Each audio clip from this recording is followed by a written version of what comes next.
За наводнението се казва, че то е бедствие, което може до известна степен да бъде прогнозирано.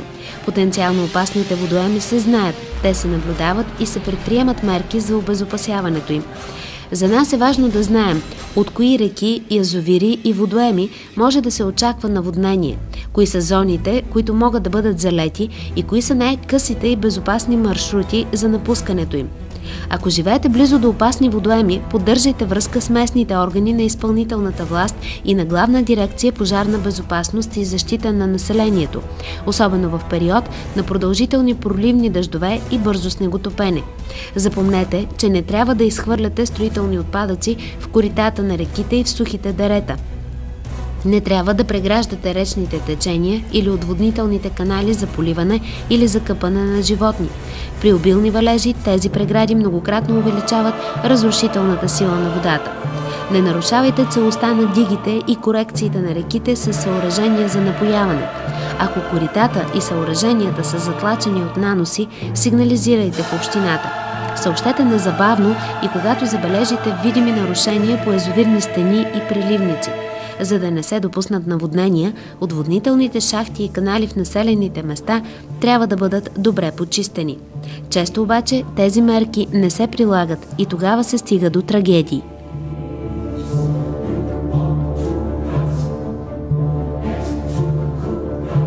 Тоест всичко е пълно с вода, с лодките ги донасят докъдето има 1 метър вода, докъдето мога да влеза и аз и оттам с лодките прекачват ги на мене на джипа и на линейките тук горе, тук пречетава на линейките. Целият живот се обръща на човек. Аз живея сама си гледам детето. Не знам, просто не знам. Никога сигурно не мога да си направя ограда, не мога... Страхувате ли се? Страхувам се, но се радвам, че сме живи.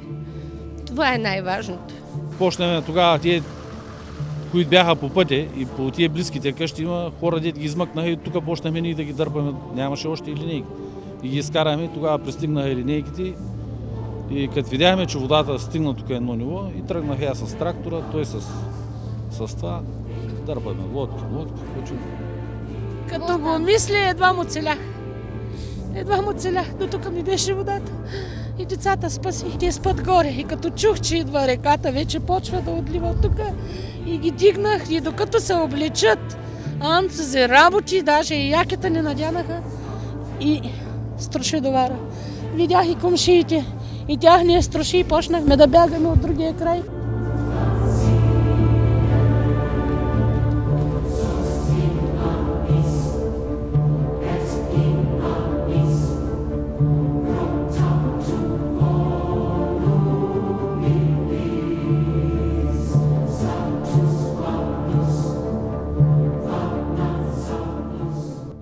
Ако опасността от наводнение е реална или то вече е започнало, вероятно ще се наложи евакуация.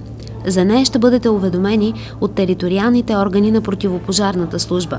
Вземете предварително подготвения личен комплект за първа помощ и оцеляване. Изключете газта и електрозахранването. Спрете водата и изпълнявайте указанията на спасителните служби. При невъзможност да напуснете сградата, ако нивото на водата продължава да се покачва, заемете най-горните етажи или излезте на покрива. Ако имате мобилна връзка, веднага се обадете на телефон 112 и след това потърсете близките си и ги известете за местонахождението си. При поройни дъждове не заставайте под мостове, подлези и други съоръжения. При дошлата висока вълна вследствие на поройния дъжд може да ви отнесе. Ако пътувате, спрете на възможно най-високото място и изчакайте. Не правете опити да пресичате разливи и потоци, ако не сте сигурни, че водата е по-ниска от коленете ви, а ако сте с кола, от осите на колелата. Пресичайте само при спокойна вода. При невъзможност за евакуация на животните, отворете вратите на помещенията, където са затворени, и ги развържете.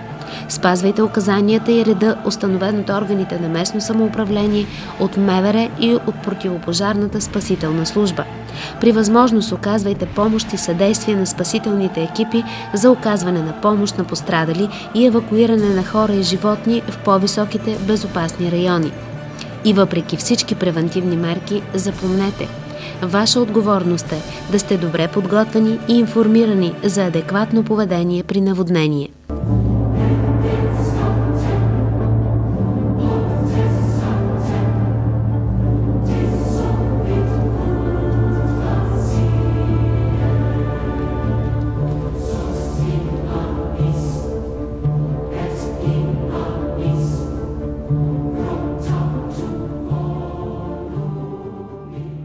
Снежните бури, снегонавяванията и обледяванията са често явление на територията на област Хасково.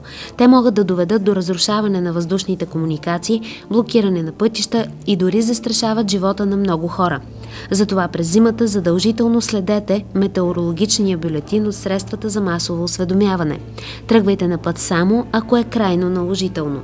Ако все пак решите да пътувате с автомобил, необходимо е да следите метеорологичните бюлетини, предавани по радиото и по телевизията, и се слушате в указанията на органите за защита на населението. Вземете мобилен телефон и зарядна за кола. Проверете дали имате достатъчно гориво, въже, лопатка, вериги. Избирайте първокласни пътища. Те се почувстват при навявания с предимство. Карайте внимателно, когато преминавате покрай сгради, електропроводи и дървета. Ако се натъкнете на затрупани автомобили, маркирайте мястото и съобщете на телефон 112 на служителите в КАТ или на служители от пътната инфраструктура. В случай, че затънете в навявания от сняг, избягвайте непрекъсната работа на двигателя поради опасност от задушаване. Изключвайте го периодически. Окажете при възможност помощ на изпаднали в беда. Ако обстановката се влоши, преустановете пътуването, като спрете в най-близкото населено место. А ако това е невъзможно, в дясно извън пътното платно, като не се допусне затрупването му с сняг, или мястото на автомобила се обозначи с подръчни материали, например цветна дреха, завързана за антената или добре укрепен в снега висок прът. Когато трябва да се придвижвате пеша, екипирайте се с подходящи обувки, топло облекло и ръкавици. Избягвайте да се движите по-единично. Носете термос с чай и подсладени напитки. Трябва да знаете, че от измръзване най-често са застрашени откритите части на тялото и най-отдалечените от сърцето участъци, където циркулацията на кръвта е най-слаба. Последиците от ниските температури могат да бъдат сериозни. При повърхностно измръзване се засяга само кожата. Стоплете замръзналото място. Разтрийте частите на тялото с спирт и ги масажирайте.